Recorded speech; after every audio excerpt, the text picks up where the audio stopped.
welcome back to Vinyl Decal School. I'm Sarah and I run a vinyl decal business and I make videos about how to make, sell and apply vinyl decals.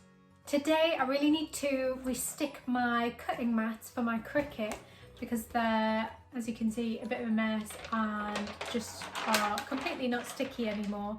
I've got quite a few, so I'm going to do them all at the same time, and I just thought I would show you how I do them. So to clean them, you have to clean them before you restick them. I'm just using like a generic all-purpose cleaner and sponge and my Cricut scraper to get all the paper and stuff like that off. And then to restick them, I've got this Aleene's, I'm not sure how to say it, tack it over and over. I think there is stuff you can get specifically for resticking mats, but it is apparently just this watered down, and this is a lot cheaper, so this is a good thing to get to restick your mats. And then to spread it on, I use like a makeup sponge, but then I just use some like kitchen roll to go around the outsides and make sure it hasn't spilt over onto the edges. But I'll show you how I do that later in the video. And I'll give you some more tips on how to keep your mats clean and sticky as well.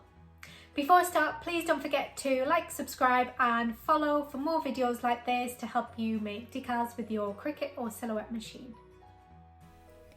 So first thing I do is take the cover off and give it a generous spray with an all-purpose cleaner.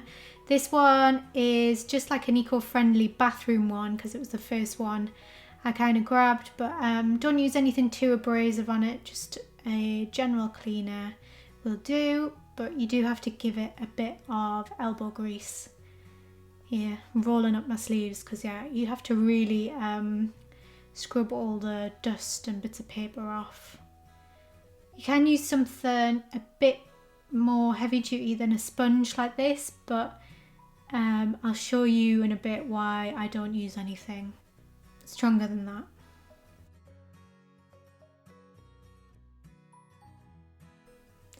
So once you've got rid of the bulk, I just use my Cricut scraper to kind of get rid of the last little bits of paper and dust that won't come off. You're never going to get it absolutely perfect, but just as good as you can get it. So this is why I don't use anything too abrasive, because I did on this mat, and as you can see, it's took a load of the green stuff off, which isn't good because once that's off, it's not very easy to restick it again. So yeah, that's just kind of why I use this sponge and my Cricut scraper and just try to be quite careful. So once that's done, I move on to the next one. I'm just going to clean all my mats at once, let them dry, and then stick them all at once as well. So yeah, just do the same again and then let them all dry. If you saw my Rudolph slippers there, will dry. And then I'm going to give the plastic covers a bit of a wipe as well, because I learnt a new trick this week, which I wish I'd learnt 3 years ago. If you get some, make sure they're clean, and then you get like a sticker, put it on the front of the plastic sheet, and then that'll let you know which way up you should put your thing every time. And that means any dust that has gathered on the front of the cover, you won't be then putting it back on your mat. So right, moving on to sticking. So I'm using the Aleene's tack it, just adding like a little bit to a bowl. This bottle's quite old now, but it lasts such a long time. And then just adding like a drop of water. You really don't need very much. Just a touch, and then mix it all in until you get like, I don't know how to describe this consistency, but just so it's like watered down a little bit and it isn't straight glue.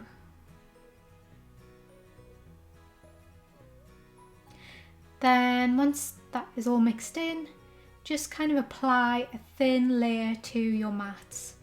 Just make sure you cover all of the mat, get it in all of the corners, completely cover it. Once you've done that, go around the edges with some paper towel and just kind of get rid of any excess, because you don't want that sticking to your machines. You want it just to be inside those the checked lines, basically. Actually moved onto a sponge here because it needed something wet to get rid of the excess glue. But yeah, just feel around the edges, make sure you've got rid of all the excess glue.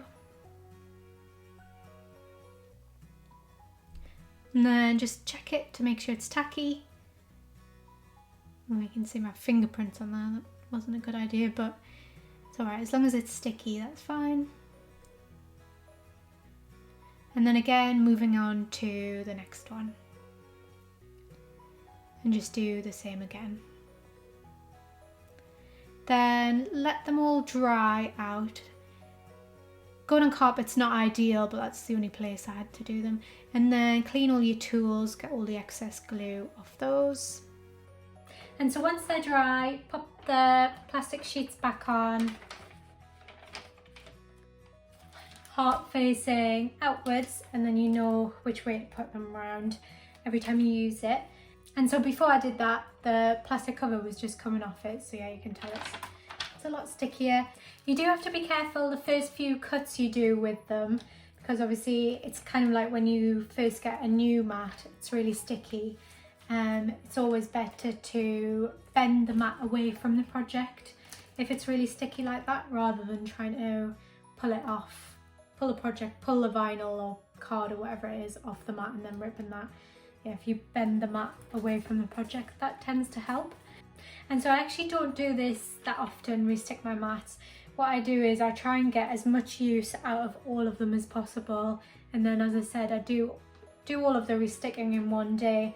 But to avoid having to do it all the time, I'll get as much use as I can out of the top section, and then I'll spin it round and start cutting using this as the top section as well. And if you didn't already know that, you can do that. You can use it interchangeably, and that just helps that you get more use out of your mats if you do that. And so I'm not 100% if the same thing works with a silhouette mat.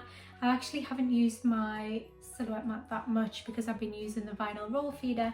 So if someone could let me know in the comments if the same stuff works, that would be great. I assume it would. It's just like sticky on the mat, but I wouldn't want to ruin it. So yeah, any hints on that would be great.